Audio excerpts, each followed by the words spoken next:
कुंभ राशि की 3 महीने की 10 बड़ी भविष्यवाणी, जिसे सुनकर आप भी चौंक जाएंगे।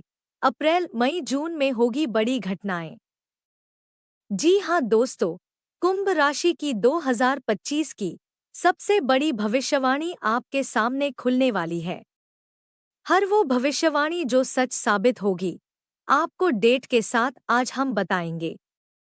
ये 3 महीने आपके जीवन के लिए बेहद महत्वपूर्ण बनने जा रहे हैं, क्योंकि साल 2025 के सबसे बड़े ग्रह परिवर्तन इन्हीं 3 महीनों में होने जा रहे हैं। क्या होगा आपके जीवन में? कौन से बदलाव लाएंगे खुशखबरी और कौन से देंगे आपको परीक्षा की घड़ी? दोस्तों, यही वो वक्त है जब देव गुरु बृहस्पति 15 मई को राशि परिवर्तन करेंगे, जो साल में सिर्फ एक बार होता है। 18 मई को राहु केतु भी अपनी स्थिति बदलेंगे, जो पूरे 1.5 साल में एक बार होता है। और इससे पहले 29 मार्च को शनि देव भी अपनी राशि बदल चुके हैं। यानी एक के बाद एक ऐसे ग्रहों की चाल बदलेगी जो सीधे आपकी किस्मत की दिशा बदलने की ताकत रखते हैं। तो बस आप इस वीडियो से जुड़े रहिए, क्योंकि यहाँ आपको सिर्फ भविष्य की झलक नहीं मिलेगी, बल्कि उस रास्ते की रोशनी भी मिलेगी जो आपको सही दिशा दिखाएगी। दोस्तों, इन 3 महीनों में आपके जीवन का हर पहलू, चाहे वो करियर हो, शिक्षा हो, स्वास्थ्य हो, प्रेम संबंध हो या पारिवारिक स्थिति, कहाँ और कैसे बदलाव की ओर बढ़ेगा। साथ ही इन ग्रहों के महापरिवर्तन का असर आपके भाग्य पर क्या पड़ेगा, वो भी पूरी गहराई से समझाएंगे। और हाँ, ये पूरा विश्लेषण आपकी जन्म राशि यानी चंद्र राशि पर आधारित है। तो आइए दोस्तों, जानते हैं कुंभ राशि की वो 10 बड़ी भविष्यवाणी के बारे में जो सच होकर रहेगी। लेकिन वीडियो को आगे बढ़ाने से पहले भोलेनाथ के सच्चे भक्त कमेंट बॉक्स में हर हर महादेव, जय महाकाल जरूर लिखे और वीडियो को एक लाइक कर चैनल को सब्सक्राइब जरूर करें। पहली भविष्यवाणी है आपके स्वास्थ्य की। आपकी राशि के स्वामी हैं शनि, और शनि इस समय राहु के साथ बैठे हैं। साथ में सूर्य, बुध और शुक्र भी सेकंड हाउस में मौजूद हैं। यानी सेहत के मामले में कुछ खास सावधानी जरूरी है। सबसे पहली बात, जब भी आप कहीं लंबी यात्रा पर जाएं या बाहर का खाना खाएं, तो थोड़ा सतर्क रहिए। बल्कि मैं तो साफ कहूं, कोशिश करें कि बाहर का खाना जितना हो सके अवॉइड करें। क्यों? क्योंकि राहु के साथ बुध और शुक्र बैठे हैं, और राहु का असर जब खाने पीने पर आता है ना, तो फूड पॉइजनिंग जैसी परेशानियां हो सकती हैं। खास तौर पर अप्रैल का महीना थोड़ा नाजुक है, क्योंकि मई में 7 तारीख के बाद बुध राशि परिवर्तन कर लेंगे, जिससे स्थिति थोड़ी संभलेगी। तो अप्रैल और मई के पहले हफ्ते तक विशेष सावधानी रखें। दूसरी बात, सेकंड हाउस में राहु, शनि और सूर्य का एक साथ होना यह संकेत दे रहा है कि दांतों से जुड़ी समस्या या गले में इन्फेक्शन जैसी तकलीफ हो सकती है। तो ओरल हाइजीन का भी पूरा ध्यान रखें। दूसरी भविष्यवाणी, कुंभ राशि वालों, आपकी कुंडली में क्या स्थिति बन रही है और इसका असर इन 3 महीनों में क्या होगा, जानते हैं। आपकी कुंभ राशि में अब सूर्य, बुध, शुक्र और शनि जैसे बड़े ग्रह सेकंड हाउस में पहुंच चुके हैं। राहु भी आपके 4th हाउस में विराजमान है। गुरु यानी देवगुरु बृहस्पति आपके 5th हाउस में है। मंगल भी पंचम भाव में अपनी ऊर्जा फैला रहे हैं, और केतु अष्टम भाव में डेरा डाले बैठे हैं। अब सबसे पहले एक बात समझिए, पहले आपके चंद्रमा पर शनि विराजमान थे, लेकिन अब शनि आपकी राशि से निकल चुके हैं और सेकंड हाउस में पहुंच गए हैं। यानी आपकी 7.5 का तीसरा और आखिरी चरण शुरू हो गया है। अब इसका असर समझिए। जब चंद्रमा के ऊपर से शनि निकलते हैं ना, तो सबसे पहले हमारे मन से भारीपन हटता है। तनाव जो भीतर भीतर घुन की तरह खा रहा था, वो कम होने लगता है। क्योंकि चंद्रमा हमारे मन का मालिक है और शनि दुख का कारक। जब तक शनि चंद्रमा के साथ थे, तब तक दिल पर बोझ था, चिंता थी, बेचैनी थी। हर छोटी बात बड़ी लगती थी। लेकिन अब जब शनि निकल चुके हैं, तो आपके मन को हल्कापन महसूस होना शुरू होगा। अब आप खुद महसूस करेंगे कि धीरे धीरे मन का बोझ कम हो रहा है। और सच कहूं तो शनि ने तकलीफ दी है, लेकिन साथ में आपको मजबूत भी बनाया है। जिम्मेदारियां बढ़ाई, पर उसी से आपको परिपक्वता भी मिली है। अब जब शनि सेकंड हाउस में आए हैं, तो असर आपके धन भाव और परिवार पर भी आएगा। लेकिन जो मानसिक घुटन थी ना, उससे अब आप काफी हद तक आजाद हो जाएंगे। पहले जब शनि आपकी राशि में थे, तो उनकी दृष्टि आपके थर्ड हाउस और सेवंथ हाउस पर भी थी। यानी कामकाज में अड़चने, वैवाहिक जीवन में खींचतान और करियर में राजनीति जैसी स्थितियां बनी हुई थी। कई बार मेहनत के बाद भी वो फल नहीं मिल रहा था जिसकी उम्मीद थी। लेकिन अब 29 मार्च के बाद की स्थिति बदलने वाली है। तो जब हम अप्रैल, मई और जून की बात कर रहे हैं, तो ये पक्का समझ लीजिए कि अब हालात आपके पक्ष में धीरे धीरे सुधरने शुरू हो जाएंगे। जो बोझ दिल पर था, वो उतरने लगेगा और नई ऊर्जा के साथ आप अपने सपनों की ओर बढ़ेंगे। तीसरी भविष्यवाणी। तीसरी भविष्यवाणी आपकी मैरिड लाइफ की। दोस्तों, शादीशुदा जिंदगी का सीधा संबंध हमारे सप्तम भाव से होता है, यानी सेवंथ हाउस से। और आपकी कुंभ राशि में सेवंथ हाउस के स्वामी बनते हैं सूर्य। अभी सूर्य सेकंड हाउस में है और वहां से फिर ट्रांजिट करेंगे। सीधी बात करूं तो आपकी मैरिड लाइफ ठीक ठाक रहने वाली है। कोई बड़ी समस्या नहीं दिख रही। हाँ, एक चीज का जरूर ध्यान रखना होगा, आपके लाइफ पार्टनर का मूड थोड़ा बदलता रहेगा। कभी अच्छे मूड में तो कभी थोड़ा चिड़चिड़े। कुंभ राशि वालों के साथ वैसे भी लाइफ पार्टनर का मूडी नेचर थोड़ा देखा जाता है। और एक बात तो तय है भाई, आपको थोड़ा झुकना पड़ेगा। क्यों? क्योंकि आपके राशि स्वामी हैं शनि, धैर्य और संयम के प्रतीक। और आपके सप्तम भाव के स्वामी हैं सूर्य, यानी राजा। और राजा को ना झुकना आता है, ना समझौता करना। तो अगर सामने वाला अपने आप को सही साबित करने की कोशिश करे, तो तुरंत बहस में मत पड़िए, वरना आपको खुद ही बाद में लगेगा कि गलती हो गई। चाहे आप मेल हो या फीमेल, फर्क नहीं पड़ता। लाइफ पार्टनर के मामले में थोड़ा नरम रहना फायदेमंद रहेगा।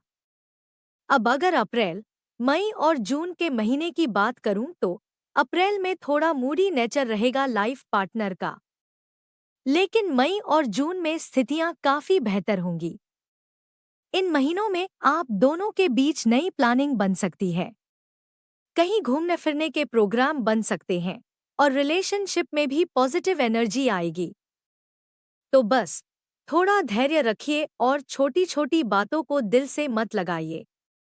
फिर देखिए कैसे आपकी शादीशुदा जिंदगी में प्यार और समझदारी की मिठास बनी रहेगी। चौथी भविष्यवाणी। अब जरा बात करते हैं महापरिवर्तन की। सबसे पहले शनि का महापरिवर्तन, जिसकी मैंने पहले ही आपको जानकारी दी थी, आपके लिए बहुत ही शानदार रहने वाला है। तीसरा जो फेज स्टार्ट हुआ है आपकी लाइफ में, वो अब आपको बहुत कुछ देगा, बहुत कुछ नया लेकर आएगा। राहु भी अब सेकंड हाउस से निकलकर आपके फर्स्ट हाउस में आ जाएंगे। और जब 18 मई को चंद्रमा पर राहु आएंगे, तो थोड़ा सतर्क रहिएगा। कंफ्यूजन हो सकता है, मन में डाउट्स आ सकते हैं, शंका हो सकती है। लेकिन आपको खुद पर भरोसा रखना है जो भी निर्णय लेना है पूरे आत्मविश्वास के साथ लेना है, मन के भ्रम को हावी मत होने देना। साथ ही केतु भी सेवंथ हाउस में आएंगे, इसलिए पार्टनरशिप में आंख मूंद कर भरोसा करना सही नहीं रहेगा। कोई भी डेली इनकम से जुड़ी चीज हो, लेनदेन हो, सोच समझ कर करना। अब आते हैं सबसे बड़े बदलाव पर। बृहस्पति का प्रवेश आपके पंचम भाव में 15 मई को। बृहस्पति पूरे 1 साल यहीं रहेंगे और आपके लिए सौभाग्य लेकर आएंगे। संतान पक्ष से लेकर फैमिली प्लानिंग तक हर क्षेत्र में शुभ समाचार के योग बनेंगे। 15 मई के बाद आपका करियर भी जबरदस्त रफ्तार पकड़ेगा। प्रमोशन के योग बनेंगे, नई जॉब की संभावनाएं भी बहुत प्रबल हैं। भाग्य स्थान को भी बृहस्पति की दृष्टि मिलेगी, जिससे किस्मत का पूरा साथ मिलेगा।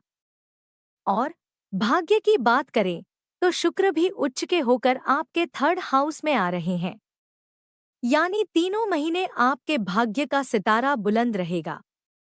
नई चीजें खरीदने का मन करेगा, नए कामों की शुरुआत होगी और जिंदगी में कुछ बड़ा और नया जोड़ने का मौका मिलेगा। 5वीं भविष्यवाणी। अब बात करते हैं करियर की, और करियर का सीधा कनेक्शन होता है आपके दशम भाव से, जिसके स्वामी है मंगल। अब मंगल आ रहे हैं आपके छठे भाव में, और वो भी नीच के, यानी थोड़ा मूडी स्वभाव रहेगा आपका, और खासकर अप्रैल के महीने में ये असर ज्यादा दिखेगा। थोड़ा गुस्सा, थोड़ा अग्रेसन और थोड़ा सा मैं जैसा कह रहा हूं वैसा ही होगा वाला एटीट्यूड रहेगा। आप अपने तरीके से काम करना चाहेंगे, दूसरों की बात सुनना कम होगा। मंगल की दृष्टि आपके 12वें भाव पर भी है, तो वर्क से जुड़ा ट्रेवल हो सकता है, या फिर विदेश से जुड़ा कुछ काम, या बाहर जाकर काम करने की इच्छा, वो भी जोर पकड़ सकती है। अप्रैल में थोड़ा मन भटकेगा काम को लेकर, ऑफिस में मन नहीं लगेगा, या फिर टीम के साथ तालमेल थोड़ा गड़बड़ रह सकता है। लेकिन जैसे ही मई शुरू होगा, खासकर मिड मई के बाद, चीजें एकदम से पॉजिटिव मोड लेंगी। अगर आप विदेश जाना चाहते हैं, करियर में बदलाव चाहते हैं, ट्रांसफर या नई जॉब के बारे में सोच रहे हैं, तो मई और जून आपके लिए बेस्ट टाइम है। बदलाव होगा और पॉजिटिव दिशा में होगा। हाँ, एक चीज और, क्योंकि मंगल नीच के हैं, तो करियर में आपको शिकायतें झेलनी पड़ सकती हैं। या तो सीनियर से कोई नाराजगी रहेगी, या फिर आप खुद अपने से ऊपर वालों से संतुष्ट नहीं रहेंगे। लेकिन इतना याद रखिए, काम मिलेगा और आप उस काम को कर भी लेंगे। तो कुल मिलाकर करियर की स्थिति 70% से 80% तक आपके फेवर में रहेगी।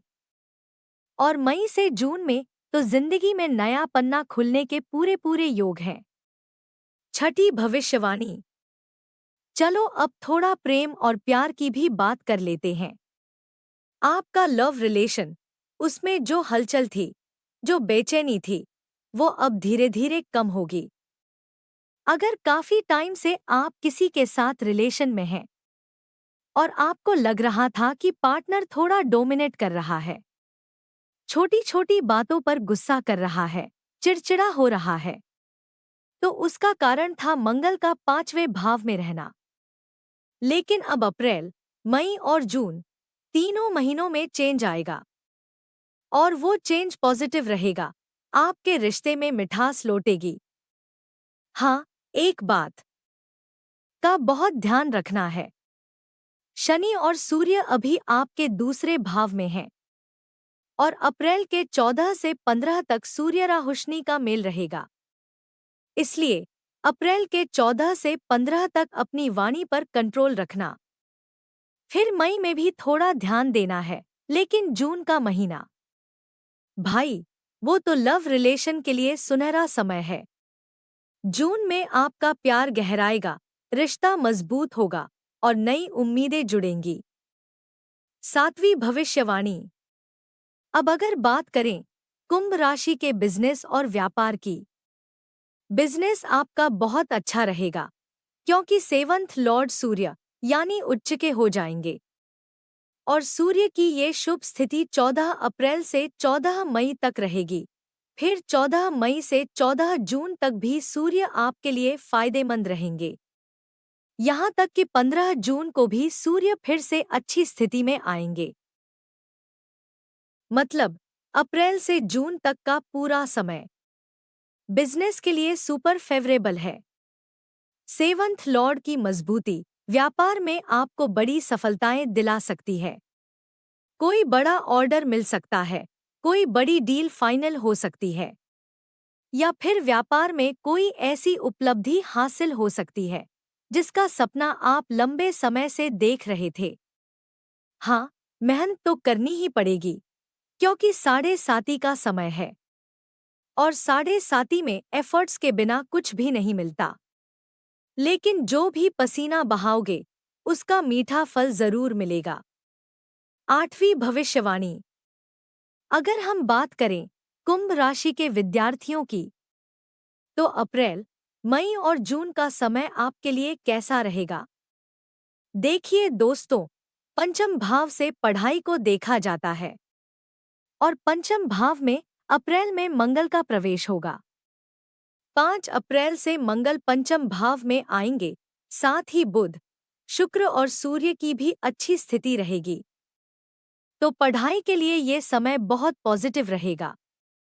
खासकर 14 अप्रैल से 14 मई के बीच अगर आपका कोई गवर्नमेंट एग्जाम है तो वो समय आपके लिए गोल्डन पीरियड रहेगा क्योंकि सूर्य होंगे उच्च के आपकी राशि से 3rd हाउस में। सरकारी परीक्षा हो या कोई भी अन्य एग्जाम, 14 अप्रैल से 14 मई तक का समय आपके लिए बहुत अच्छा रहेगा। अब एक छोटी सी चेतावनी, बुध और शुक्र के साथ राहु भी बैठे हैं 18 मई तक, तो मन में कभी कभी डाइवर्जन आ सकता है। मन पढ़ाई से हटकर दूसरी तरफ जा सकता है, जैसे रिलेशनशिप, फ्रेंड्स, सोशल मीडिया वगैरह की तरफ। तो इस दौरान थोड़ा अपने मन पर कंट्रोल रखना। अपनी फोकस्ड एनर्जी को पढ़ाई पर लगाना बहुत जरूरी रहेगा। अगर आप थोड़ा भी ध्यान से पढ़ाई करोगे तो अप्रैल, मई, जून तीनों महीने आपके लिए 70 से 80% तक बेहतरीन रिजल्ट लेकर आएंगे। जून में भी शुक्र का परिवर्तन आपके 4थे भाव में होगा, जो आपके माइंड को और ज्यादा शांत करेगा और पढ़ाई में स्थिरता और ग्रोथ देगा। दोस्तों, जानकारी उपयोगी लगी हो तो कमेंट बॉक्स में जरूर बताएं। हर हर महादेव।